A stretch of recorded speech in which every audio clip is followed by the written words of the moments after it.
Welcome to wishful ಅಡುಗೆ ಮನೆ. ಇವತ್ತು ಮೆಂತ್ಯ ಸೊಪ್ಪಿಂದ ಸ್ಪೆಷಲ್ ರೆಸಿಪಿ ಪ್ರತಿಭಾ. ತುಂಬ ಸ್ಪೆಷಲ್ ರೆಸಿಪಿ ಆಯಿಷಾ. ಯಾಕಂದ್ರೆ ಮೆಂತ್ಯ ಸೊಪ್ಪಿಂದ ನಾವು ಪಲಾವ್ ಮಾಡಿರ್ತೀವಿ, ಪರಾಟ ಮಾಡಿರ್ತೀವಿ, ಕಟ್ಲೆಟ್ ಮಾಡಿರ್ತೀವಿ, ಎಲ್ಲನೂ ತಿಂದು ಬೇಜಾರಾಗಿರುತ್ತೆ. ಆ ಥರದ್ದು ಒಂದು ರೆಸಿಪಿ ಮಾಡೋಣ. ತುಂಬ ಡಿಫ್ರೆಂಟ್ ರೆಸಿಪಿ ಇದೆ, ತುಂಬ ಹೆಲ್ದಿ ರೆಸಿಪಿ ಇದೆ. ಸೊ ಯಾವ ಥರ ಮಾಡೋದು ಅಂತ ನೋಡೋಣ. ಇವಾಗ ಇದು ಮೆಂತ್ಯ ಸೊಪ್ಪಿದೆಲ್ಲ ನಾವು ಸ್ವಚ್ಛಾಗಿ ತೊಳ್ಕೊಂಡು ಬಿಟ್ಟು ಬಂದು ಸಣ್ಣದಾಗಿ ಕಟ್ ಮಾಡ್ಕೊಂಡು ಬರೋಣ. ನೋಡಿ, ಮೆಂತ್ಯ ಸೊಪ್ಪನ್ನ ಸಣ್ಣದಾಗಿ ಕಟ್ ಮಾಡ್ಕೊಂಡು ಬಂದಿದ್ದೀವಿ. ಇದು ಕಟ್ ಮಾಡಿರೋದನ್ನ ಪಕ್ಕಕ್ಕೆ ಇಡೋಣ ಆಯಿಷಾ. ನೋಡಿ, ಇಲ್ಲಿ ಹುರ್ಗಡ್ಲೆನ ತಗೊಂಡಿರೋದು. ಹುರ್ಗಡ್ಲೆನ ಮಿಕ್ಸಿಗೆ ಹಾಕೊಂಡ್ಬಿಟ್ಟು ಈ ತರ ಸಣ್ಣದಾಗಿ ಪೌಡರ್ ಮಾಡ್ಕೊಂಡು ಬಂದಿರೋದು. ಏನು ಇಲ್ಲ, ಪ್ಲೇನ್ ಹುರ್ಗಡ್ಲೆ ಇಲ್ಲ, ಏನು ತೋರಿಸಿದ್ದೀನಲ್ಲ ಇದೇ ಹುರ್ಗಡ್ಲೆನೆ ಪುಡಿ ಮಾಡ್ಕೊಂಡು ಬಂದಿರೋದು. ಸೊ ಪುಡಿ ಮಾಡ್ಕೊಂಡು ಬಂದಿರೋದು ಹುರ್ಗಡ್ಲೆನು ಇವಾಗ ಸದ್ಯಕ್ಕೆ ಪಕ್ಕಕ್ಕೆ ಇಡೋಣ. ನೋಡಿ, ಒಂದು ಪ್ಯಾನ್ನ ತಗೊಂಡು ಸ್ವಲ್ಪ ಬಿಸಿ ಆದಮೇಲೆ 1 ಸ್ಪೂನ್ ಆಗೋಷ್ಟು ಎಣ್ಣೆನ ಹಾಕೊಂಡಿದ್ದೀವಿ. ನೋಡಿ, ಇವಾಗ ಮೆಂತ್ಯ ಸೊಪ್ಪನ್ನು ಕೂಡ ಸೇರಿಸ್ಕೋಬೇಕು. ಸಣ್ಣದಾಗಿ ಎಷ್ಟು ಸಣ್ಣ ಕಟ್ ಮಾಡೋಕ್ಕಾಗುತ್ತೆ ಅಷ್ಟು ಸಣ್ಣ ಮೆಂತ್ಯನ ನಾವು ಕಟ್ ಮಾಡ್ಕೋಬೇಕು. ಓಕೆ, ಕಟ್ ಮಾಡಿಕೊಂಡು ಮೀಡಿಯಮ್ ಫ್ಲೇಮಲ್ಲಿ ಇದೊಂದು ಸ್ವಲ್ಪ ಸಾಫ್ಟ್ ಆಗೋ ತನಕ ಹುರ್ಕೋಬೇಕು. ಆಮೇಲೆ ಇದ್ರದ್ದು ಒಂದು ಡಿಫ್ರೆಂಟ್ ಆಗಿ ಟೇಸ್ಟ್ ಕೊಡುತ್ತೆ. ತುಂಬ ಸಖತ್ತಾಗಿ ಟೇಸ್ಟ್ ನಾವು ಹುರಿಯೋದ್ರಿಂದ. ಹೌದು. ಆಮೇಲೆ ಕಹಿ ಅಂಶನೂ ಕಡಿಮೆ ಆಗುತ್ತೆ. ಓಕೆ, ಹಂಗಾಗ್ಬಿಟ್ಟು ನಾವು ಈ ಥರ ಹುರಿದ್ಬಿಟ್ಟು ಹಾಕೋಬೇಕು. ಇಲ್ಲ ನಾವು ಹಸಿದೆ ಹಾಕೋತೀವಿ, ಕಹಿ ಅಂಶ ಇರಲಿ ಅಂದರೆ ನೀವು ಕಟ್ ಮಾಡಿಬಿಟ್ಟು ಡೈರೆಕ್ಟನ್ನು ಕೂಡ ಬಳಸ್ಬೋದು. ಓಕೆ, ನೋಡಿ, ಈ ಥರ ಮೆಂತ್ಯ ಸೊಪ್ಪನ್ನು ಹುರ್ಕೋಬೇಕು. ಸೊ ಫುಲ್ ಸಾಫ್ಟ್ ಆಗಿದೆ ಮೆಂತ್ಯ ಸೊಪ್ಪು. ಇವಾಗ ಆಫ್ ಮಾಡ್ಕೊಳ್ಳೋಣ. ಆಫ್ ಮಾಡ್ಕೊಂಡ್ಬಿಟ್ಟು ತಣ್ಣಗಾಗೋಕೆ ಇದೇ ಪಾತ್ರೆ ಒಳಗಡೆ ಬಿಟ್ಬಿಡೋಣ ಆಶಾ. ಇದನ್ನ ಪಕ್ಕಕ್ಕಿಟ್ಟು ನೆಕ್ಸ್ಟ್ ಏನು ಮಾಡೋದು ಅಂತ ನೋಡೋಣ ಬನ್ನಿ.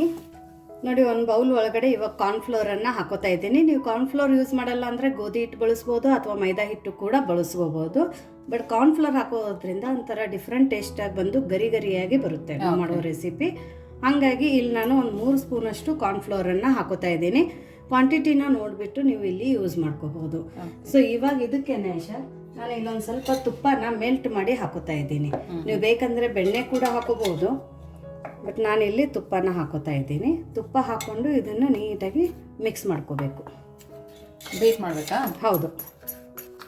ನೋಡಿ, ತುಪ್ಪ ಎಲ್ಲ ಹಾಕಿದ ನಂತರ ಈ ಥರ ನಾವು ಇದನ್ನು ಬೀಟ್ ಮಾಡ್ಕೋಬೇಕು. ಬೀಟ್ ಮಾಡ್ಕೊಳ್ಳೋದ್ರಿಂದ ಫ್ಲಫಿಯಾಗಿ ಆಗುತ್ತೆ ಮತ್ತು ಇದೆಲ್ಲ ನೀಟಾಗಿ ಮಿಕ್ಸ್ ಆಗುತ್ತೆ.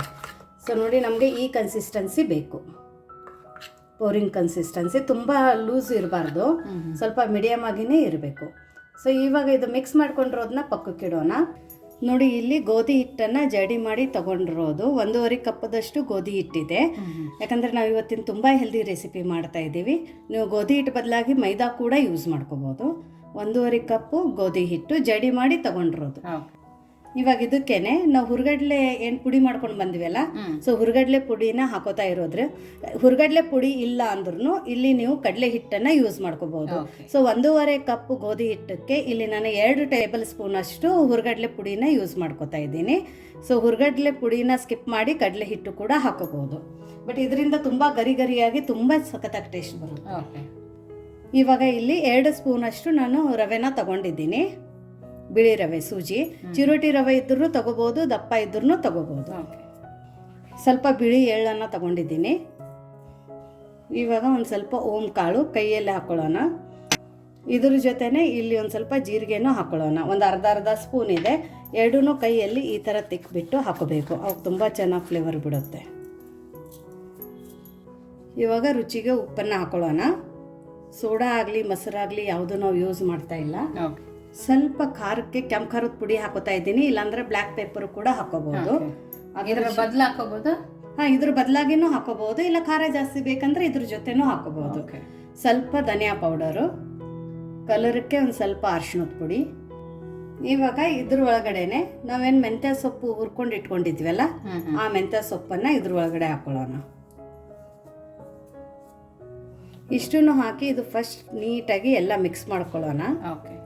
ಯಾಕಂದ್ರೆ ನೀರಿನ ಕನ್ಸಿಸ್ಟೆನ್ಸಿನೂ ನಮ್ಗೆ ಗೊತ್ತಾಗಬೇಕು. ಸೊ ಇದನ್ನು ಕಲಿಸ್ಬೇಕಾದ್ರೆ ನೀಟಾಗಿ ಕಲಿಸ್ಕೊಂಡು ಬರಬೇಕು. ತುಂಬ ತಿಳುವಿರಬಾರ್ದು. ನಾವು ನಾರ್ಮಲಾಗಿ ಚಪಾತಿಗೆ ಹೇಗೆ ಹಿಟ್ಟು ಕಲಿಸ್ತೀವಿ ಅದೇ ಥರನೇ ಕಲಿಸ್ಕೊಂಡು ಬರಬೇಕು. ಸೊ ತುಂಬ ಡಿಫ್ರೆಂಟ್ ರೆಸಿಪಿ ಇದೆ. ನೀವು ನಿಮ್ಮ ಮನೆಯಲ್ಲಿ ಇದೇ ಥರ ಮಾಡ್ತೀರೇನೋ ಅಂತ ಕಮೆಂಟ್ ಮೂಲಕ ತಿಳಿಸಿ, ಅಥವಾ ಡಿಫ್ರೆಂಟಾಗಿ ಮಾಡ್ತಿದ್ರೂ ಕಮೆಂಟ್ ಮೂಲಕ ತಿಳಿಸೋದನ್ನು ಮರಿಬೇಡಿ. ಇವಾಗ ಇದಕ್ಕೆ ಸ್ವಲ್ಪ ಸ್ವಲ್ಪ ನೀರನ್ನು ಹಾಕ್ಕೊಂಡು ನಾವು ಚಪಾತಿ ಹದದ ಥರ ಕಲಿಸ್ಕೊಂಡು ಬರೋಣ. ನೋಡಿ ಈ ಥರ ಚಪಾತಿ ಹದ್ರ ಥರ ಕಲಿಸ್ಕೊಂಡು ಬಂದಿರೋದು. ಲೂಸಾಗಿ ಕಲಿಸ್ಕೋಬೇಡಿ, ಒಂದು ಸ್ವಲ್ಪ ಟೈಟಾಗಿನೇ ಇರಲಿ. ಇದಕ್ಕೆ ಒಂದು ಸ್ವಲ್ಪ ಎಣ್ಣೆನ ಹಾಕೋಣ. ಎಣ್ಣೆನ ಹಾಕಿಬಿಟ್ಟು ಒಂದು ಅರ್ಧ ಮಿನಿಷ್ ಆಗೋಷ್ಟೇ ಮಿದಿಯೋಣ.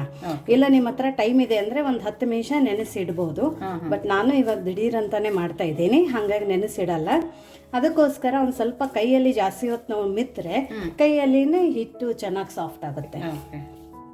ಸೊ ನೋಡಿ ಇದು ಕರೆಕ್ಟಾಗಿ ಆಗಿದೆ ಆಶಾ. ಇವಾಗ ಹೌದು, ಇದು ಬರೀ 1 ಸೆಕೆಂಡ್ ಅಷ್ಟೇ ನಾವು ಹಿಂಗೆ ಬಿಟ್ಬಿಡೋಣ. ಓಕೆ.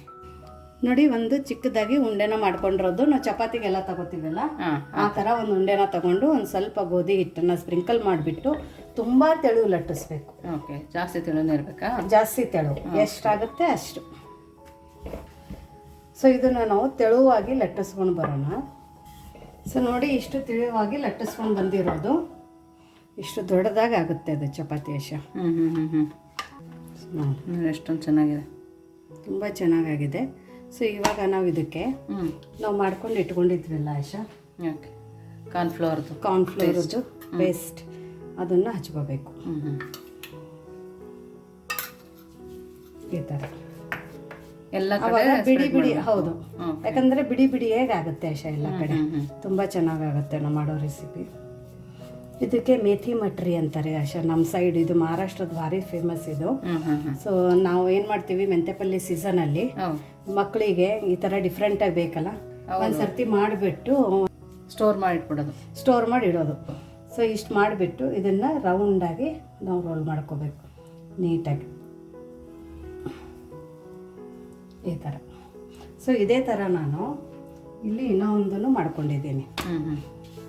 ಇದಕ್ಕೂ ಸೇಮ್ ನಾವು ಎಷ್ಟೆಲ್ಲ ಮಾಡ್ಕೋತೀವಿ ಎಲ್ಲದಕ್ಕೂ ಸೇಮ್ ಆಗಿನೇ ನಾವು ಮಾಡ್ಕೋಬೇಕು. ಸೊ ನೋಡಿ ಇದು ಕಾರ್ನ್ಫ್ಲೋರ್ದ್ನು ಹಚ್ತೀವಲ್ಲ ಆಶಾ, ತುಂಬ ಥಿಕ್ ಆಗಿರಬಾರ್ದು ಇದು ಪೇಸ್ಟು, ತುಂಬ ತೆಳುವಾಗಿನೇ. ಹೌದು ನೋಡಿ ಈ ಥರ ಮಾಡಿಕೊಂಡು ನೀವು ಹಚ್ತಾ ಇದೆಯಲ್ಲ ಪ್ರತಿಭಾ, ತುಪ್ಪದ ಸ್ಮೆಲ್ಲು ಸಕ್ಕದಾಗಿ ಬರ್ತಾ ಇದೆ. ಹೌದು, ತುಪ್ಪ ಹಾಕಿದ್ದೀವಲ್ಲ, ಬೇಕಂದ್ರೆ ಬೆಣ್ಣೆನೂ ಕೂಡ ಹಾಕೋಬಹುದು. ಓಕೆ. ಸೊ ಇದನ್ನು ಕೂಡ ಅದೇ ಥರ ಮಾಡ್ಕೊಳ್ಳೋಣ. ಇಲ್ಲಿ ಇನ್ನೂ ಒಂದು ರೋಲ್ ಆಗೋಷ್ಟು ನಂದು ಕಾರ್ನ್ಫ್ಲೋರ್ ಉಳಿದಿದೆ ಆಶಾ, ಅದಕ್ಕೂ ಹಚ್ಕೊಂಡು ಬಿಡ್ತೀನಿ.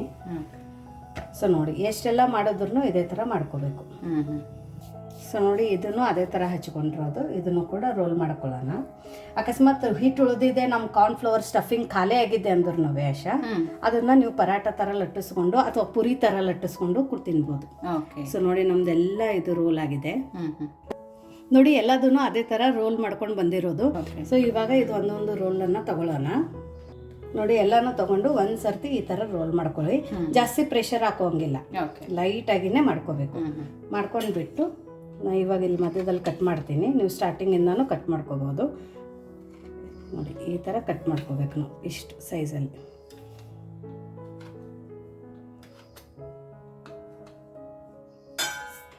ನೋಡಿ ಎಲ್ಲದೂ ಈ ಥರ ಕಟ್ ಮಾಡ್ಕೊಂಡು ಬಂದಿರೋದು. ಕಟ್ ಮಾಡ್ಕೊಂಡು ಬಂದು ಇದು ಕೈಯಲ್ಲಿ ಹಿಡ್ಕೊಂಡು ಈ ಥರ ಹಿಂಗೆ ಉದ್ದಾನೆ ಇಡೋದು, ಈ ಥರ ಜಸ್ಟ್ ಪ್ರೆಸ್ ಮಾಡೋದು ಕೈಯಲ್ಲಿನೇ ಈ ಥರ. ನೋಡಿ ಇಲ್ಲಿ ಲೇಯರ್ ಕಾಣಿಸುತ್ತೆ. ಸೊ ಕೈಯಿಂದಾನೇ ಜಸ್ಟ್ ಈ ಥರ ಪ್ರೆಸ್ ಮಾಡಿದರೆ ಸಾಕು, ನಮ್ಗೆ ಚೆನ್ನಾಗಿ ಲೇಯರ್ ಬರುತ್ತೆ. ಇದನ್ನು ಅಷ್ಟೇ ಈ ಥರ ಒಂದು ಸ್ವಲ್ಪ ಇದನ್ನು ಮಾಡಿ ಈ ಥರ ಪ್ರೆಸ್ ಮಾಡಿಬಿಡೋದು. ನೋಡಿ ಈ ಥರ ಮಾಡಿಕೊಂಡ್ರೆ ಸಾಕು, ಮತ್ತೆ ಲಟ್ಸೋ ಅವಶ್ಯಕತೆ ಇಲ್ಲ. ಸೊ ಎಲ್ಲದನ್ನು ನಾವು ಇದೇ ಥರ ಮಾಡ್ಕೊಂಡು ಬರಬೇಕು. ನಾವು ಮಾಡ್ಕೊಂಬರೋಣ ಪ್ರತಿಭಾ? ಹೌದು, ಎಲ್ಲದನ್ನು ನಾವು ಇದೇ ಥರ ಮಾಡ್ಕೊಂಡು ಬರೋಣ. ನೋಡಿ ಎಲ್ಲದನ್ನು ಇದೇ ಥರ ಮಾಡ್ಕೊಂಡು ಬಂದಿರೋದು ತುಂಬ ಚೆನ್ನಾಗಾಗಿದೆ. ಇವಾಗ ನೆಕ್ಸ್ಟ್ ಏನು ಮಾಡೋದು ಅಂತ ನೋಡೋಣ. ನೋಡಿ ಇಲ್ಲಿ ಎಣ್ಣೆ ತಗೊಂಡಿರೋದು, ಎಣ್ಣೆ ಜಾಸ್ತಿ ಬಿಸಿ ಇರಬಾರ್ದು, ಮೀಡಿಯಮ್ ಆಗಿ ಬಿಸಿ ಇರಬೇಕು. ಆವಾಗಲೇ ನಾವು ಇದನ್ನು ಹಾಕೋಬೇಕು. ಹಾಕೊಂಡ್ಬಿಟ್ಟು ಫ್ಲೇಮನ್ನು ಮೀಡಿಯಮ್ ಫ್ಲೇಮಲ್ಲಿ ಇಟ್ಕೋಬೇಕು. ಸೊ ನೋಡಿ ಇದರಲ್ಲಿ ಎಷ್ಟು ಇಡಿಸುತ್ತೆ ಅಷ್ಟು ನಾವು ಹಾಕೊಳ್ಳೋಣ. ಸೊ ಇದನ್ನು ನಿಧಾನಕ್ಕೆ ಮೀಡಿಯಮ್ ಫ್ಲೇಮಲ್ಲಿ ಕರ್ಕೋಬೇಕು. ಯಾಕಂದರೆ ಹೈ ಫ್ಲೇಮಲ್ಲಿ ಕರ್ಕೊಂಡಿದ್ರೆ ಕ್ರಿಸ್ಪಿ ಆಗಲ್ಲ, ಒಳಗಡೆ ಸಾಫ್ಟ್ ಇರುತ್ತಲ್ಲ. ಹೌದು. ಸೊ ಇದೇ ಥರ ಗೋಲ್ಡನ್ ಬ್ರೌನ್ ಆಗೋ ತನಕ ನಾವು ಕರ್ಕೋಬೇಕು. ಸೊ ನೋಡಿ ಇದು ಮೀಡಿಯಮ್ ಫ್ಲೇಮಲ್ಲಿ ತುಂಬ ಚೆನ್ನಾಗಿ ಫ್ರೈ ಆಗಿದೆ. ನೋಡಿ ಕಲರ್ ಕೂಡ ಚೇಂಜ್ ಆಗಿದೆ, ರೆಡಿಶ್ ಕಲರ್ ಬಂದಿದೆ. ತುಂಬ ಡಾರ್ಕ್ ತೆಗೆದ್ರೆ ಕೈಗೆ ಬರುತ್ತೆ ಆಶಾ, ಯಾಕಂದರೆ ಮೊದಲೇ ಗೋಧಿ ಹಿಟ್ಟು. ಇದೇ ಥರ ಎಲ್ಲದನ್ನು ನಾವು ಕರ್ಕೊಂಡು ಬರಬೇಕು ಆಶಾ. ಓಕೆ. ನೋಡಿ ಇದೂ ಅದೇ ಥರ ಕರ್ಕೊಂಡು ಬಂದಿರೋದು. ಇನ್ನೂ ಒಂದೇನಿದೆ ಅಲ್ಲ ಆಶಾ, ಅಂದರೆ ನನಗೊಂದು ಸ್ವಲ್ಪ ದೊಡ್ಡ ಸೈಜ್ ಬೇಕಾಗಿತ್ತು. ಇದು ತುಂಬ ಚಿಕ್ಕದು, ಮಕ್ಕಳಿಗೆ ಲಂಚ್ ಬಾಕ್ಸಕ್ಕಾಗುತ್ತೆ. ಬಟ್ ಯಾರಾದರೆ ಮನೆಗೆ ಬಂದ್ರು ಗೆಸ್ಟ್ ಕೊಡಬೇಕಲ್ಲ, ಸೊ ಅವರಿಗೆ ಒಂದು ಸ್ವಲ್ಪ ದೊಡ್ಡ ಸೈಜ್ ಕೊಟ್ಟರೆ ಇನ್ನೂ ಚೆನ್ನಾಗಿರುತ್ತೆ ಅಂತ ಹೇಳ್ಬಿಟ್ಟು ಇದನ್ನ ನಾನು ಅದೇ ಥರ ಲಟ್ಸಿರೋದು. ಹೇಗೆ ನಾವು ಪ್ರೆಸ್ ಮಾಡ್ಕೊಂಡಿರ್ತೀವಲ್ಲ ಅದನ್ನ ಲಟ್ಸಿರೋದು. ತುಂಬ ತಿಳುವಿರಬೇಕು, ನೀವು ಕೈಯಿಂದ ಮಾಡಿದ್ರು ತಿಳುವಾಗಿನೇ ಇರಬೇಕಿದು. ಅಕಸ್ಮಾತ್ ನೀವು ಒಂದು ಸ್ವಲ್ಪ ದಪ್ಪ ದಪ್ಪ ಮಾಡಿದರೆ ಸಾಫ್ಟ್ ಬರುತ್ತೆ. ಇದನ್ನು ಕೂಡ ಮೀಡಿಯಮ್ ಫ್ಲೇಮಲ್ಲಿನೇ ಈ ಥರ ಕರ್ಕೋಬೇಕು. ಸೊ ಇದನ್ನು ಗೋಲ್ಡನ್ ಬ್ರೌನ್ ಆಗೋ ತನಕ ಕರ್ಕೊಂಡು ಬರೋಣ. ನೋಡಿ ಇದು ಕೂಡ ನಾವು ಕೈಯೆಲ್ಲ ಪ್ರೆಸ್ ಮಾಡೋಕ್ಕಿಂತ ನೀವು ಈ ಥರ ಲಟ್ಟುಸ್ ಮಾಡಿದ್ರು ಇನ್ನೂ ಲೇಯರ್ಸ್ ಇನ್ನೂ ಚೆನ್ನಾಗಿ ಬರುತ್ತೆ, ತುಂಬ ಬೇಗ ಬೇಯುತ್ತೆ. ಓಕೆ. ಸೊ ನೆಕ್ಸ್ಟ್ ಏನು ಮಾಡೋದು ಅಂತ ನೋಡೋಣ ಬನ್ನಿ. ನೋಡಿ ನಮ್ಮದು ಮೇಥಿ ಮಟ್ರಿ ರೆಡಿಯಾಗಿದೆ. ಸೊ ಇದು ನಾವು ಕೈಯಿಂದ ಏನು ಪ್ರೆಸ್ ಮಾಡಿದ್ವಲ್ಲ ಅದನ್ನಿದೆ, ಯಾಕಂದರೆ ಇದು ಲಟ್ಸಿರ್ಲಿಲ್ಲ. ಬಟ್ ತುಂಬ ತಿಳುವಾಗಿ ನಾವು ಇದನ್ನು ಪ್ರೆಸ್ ಮಾಡಿದ್ವಿ ಕೈಯಿಂದ. ಸೊ ಹಾಗಾಗಿ ಮಧ್ಯದಲ್ಲಿ ಒಂದು ಸ್ವಲ್ಪ ದಪ್ಪ ಇದ್ದರೆ ಒಂದು ಸ್ವಲ್ಪ ಸಾಫ್ಟ್ ಆಗುತ್ತೆ. ಸೊ ಆದಷ್ಟು ತಿಳುವಾಗಿ ಮಾಡಬೇಕು. ನೋಡಿ ಎಷ್ಟು ಪುಡಿ ಪುಡಿಯಾಗಿ ಎಷ್ಟು ಚೆನ್ನಾಗಾಗಿದೆ. ಲೇಯರ್ಸು ಕೂಡ ಹಾಗೆ ಬಂದಿದೆ. ಹೌದು. ಸೊ ಇದೇ ಥರ ಆಶಾ ನಾವು ಇದನ್ನ ಲಟ್ಟುಶ್ ಮಾಡಿರೋದು, ಪ್ರೆಸ್ ಮಾಡಿಬಿಟ್ಟು ಲಟ್ಸಿರೋದು. ಇದೂ ಅದಕ್ಕಿಂತ ಜಾಸ್ತಿ ಕ್ರಿಸ್ಪಿ ಬಂದಿದೆ. ನಿಮ್ಗೆ ಟೈಮ್ ಇದ್ದರೆ ನೀವು ಲಟ್ಟುಶ್ ಕೂಡ ಮಾಡ್ಕೋಬಹುದು. ಹೌದು ನೋಡಿ ತುಂಬಾ ಚೆನ್ನಾಗಿದೆ. ಅಷ್ಟೇ ಲೇಯರ್ಸು ಅಷ್ಟೇ ಚೆನ್ನಾಗಿ ಬಂದಿದೆ. ಲೇಯರ್ಸು ಕೂಡ ನಾನು ನಿಮಗೆ ಇಲ್ಲಿ ತೋರಿಸ್ತೀನಿ. ನೋಡಿ ಈ ಥರ ಪ್ರೆಸ್ ಮಾಡಿ ತೆಗೆದ್ರೆ ಇನ್ನೂ ಬಿಸಿ ಇದೆ. ನೋಡಿ ಲೇಯರ್ಸು ಫುಲ್ ಲೇಯರ್ ಕಾಣ್ತಾ ಇದೆ. ಅಷ್ಟೇ ಚೆನ್ನಾಗಿದೆ, ಅಷ್ಟೇ ಸಾಫ್ಟ್ ಆಗಿದೆ. ಸೌಂಡು ನೋಡಿ ತುಂಬ ಸಖತ್ತಾಗಿರುತ್ತೆ. ಮಕ್ಕಳಿಗೆ ಬಾಕ್ಸಿಗೂ ಕೂಡ ನಾವು ಕೊಡ್ಬೋದು. ಸೊ ನೋಡಿ ಮಕ್ಕಳಿಗೇನೋ ಬಾಕ್ಸಕ್ಕೇನೋ ಚಿಕ್ಕ ಚಿಕ್ಕದಾಗಿ ಈ ಥರ ಹಾಕೋಬೋದು. ಹಾಕಿಬಿಟ್ಟು ಕೊಟ್ಟರೆ ಶಾರ್ಟ್ ಬ್ರೇಕಿಗಾಗಲಿ ಲಾಂಗ್ ಬ್ರೇಕಿಗಾಗಲಿ ಅಥವಾ ನೀವು ಅನ್ನ ಸಾರು ಕಟ್ಟಿದರೆ ಆಗಲಿ ಸೈಡ್ ಡಿಶ್ ಅಂತಲೂ ತಿನ್ಕೋತಾರೆ. ಬಸ್ಸಲ್ಲಿ ಬರಬೇಕಾದ್ರೂ ತಿನ್ಕೋತಾರೆ. ಎಲ್ಲಾದರೆ ಪ್ರಯಾಣಕ್ಕೆ ಹೋಗ್ಬೇಕಾದ್ರೂ ನೀವು ಹಾಕ್ಕೊಡ್ಬೋದು. ಸೊ ಅಷ್ಟೇ ಚೆನ್ನಾಗಿರುತ್ತೆ ಮಕ್ಕಳಿಗೆ ಬಾಕ್ಸಿಗೆ ಕೊಡೋಕ್ಕೂ. ತುಂಬ ಕ್ರಿಸ್ಪಿಯಾಗಿದೆ ನೋಡಿ ಆಶಾ ಹೇಗಾಗೈತಿ. ಮೆಂತ್ಯ ಸೊಪ್ಪಿಂದು ತುಂಬ ಹೆಲ್ದಿ, ತುಂಬ ಟೇಸ್ಟಿ ರೆಸಿಪಿ ಇದು. ತುಂಬಾನೇ ಚೆನ್ನಾಗಿದೆ ಪ್ರತಿಭಾ. ಚೆನ್ನಾಗಿದೆ ಆಶಾ, ತುಂಬಾನೇ ಟೇಸ್ಟಿ ಆಗಿದೆ. ಅಷ್ಟೇ ಕ್ರಿಸ್ಪಿಯಾಗಿ ಅಷ್ಟೇ ಚೆನ್ನಾಗಿದೆ. ಇನ್ನೊಂದು ಅಂದರೆ ನಾವು ಮಾಡಿದ್ವಿ ದಪ್ಪ ಆಗಿದೆ ಅಂದರೆ ನೀವು ಪ್ರೆಸ್ ಮಾಡಬೇಕಾದ್ರೆ ಮಧ್ಯದಲ್ಲಿ ಸ್ವಲ್ಪ ದಪ್ಪ ಇದ್ದರೆ ಸ್ವಲ್ಪ ಸಾಫ್ಟ್ ಬರುತ್ತೆ. ಆದಷ್ಟು ತಿಳುವಾಗಿ ಇದನ್ನು ಲಟ್ಟಿಸ್ಕೊಳ್ಳಿ ಅಥವಾ ಪ್ರೆಸ್ ಮಾಡ್ಕೊಳ್ಳಿ, ಆವಾಗ ತುಂಬ ಕ್ರಿಸ್ಪಿಯಾಗಿ ತುಂಬ ಸಖತ್ತಾಗಿ ಬರುತ್ತೆ. ತುಂಬ ಚೆನ್ನಾಗಿದೆ.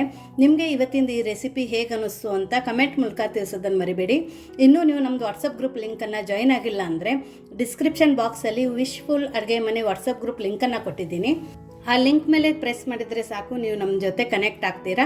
ನಿಮ್ಗೆ ಏನೇ ಡೌಟ್ಸು ಅಥವಾ ಏನೇ ಟಿಪ್ಸು ಅಥವಾ ಏನೇ ಒಂದು ಸೊಲ್ಯೂಷನ್ನು ಬೇಕಾಗಿದ್ರೂ ಕೂಡ ನೀವು ಅಲ್ಲಿ ನಮ್ಮ ಜೊತೆ ಕಮ್ಯುನಿಕೇಟ್ ಮಾಡ್ಬೋದು. ಸೊ ಇದೇ ಥರ ಸಿಗೋಣ ನಾವು ಹೊಸ ಹೊಸ ರೆಸಿಪಿ ಜೊತೆ ವಿಶ್ಫುಲ್ ಅಡುಗೆ ಮನೆಯಲ್ಲಿ. ಇನ್ನೂ ನೀವು ನಮ್ಮ ಚಾನೆಲ್ನ ಸಬ್ಸ್ಕ್ರೈಬ್ ಮಾಡಿಲ್ಲ ಅಂದರೆ ಸಬ್ಸ್ಕ್ರೈಬ್ ಮಾಡಿ. ನಿಮಗೆ ಈ ರೆಸಿಪೀಸ್ ಇಷ್ಟ ಆಗ್ತಾ ಇದ್ದರೆ ನೀವು ನಿಮ್ಮ ಫ್ಯಾಮಿಲಿ ಮತ್ತು ಫ್ರೆಂಡ್ ಜೊತೆ ಕೂಡ ಶೇರ್ ಮಾಡ್ಕೊಳ್ಳಿ. ಮತ್ತೆ ಸಿಗೋಣ ಇದೇ ಥರ ಹೊಸ ಹೊಸ ರೆಸಿಪಿ ಜೊತೆ ವಿಶ್ಫುಲ್ ಅಡುಗೆ ಮನೆಯಲ್ಲಿ. Thank you.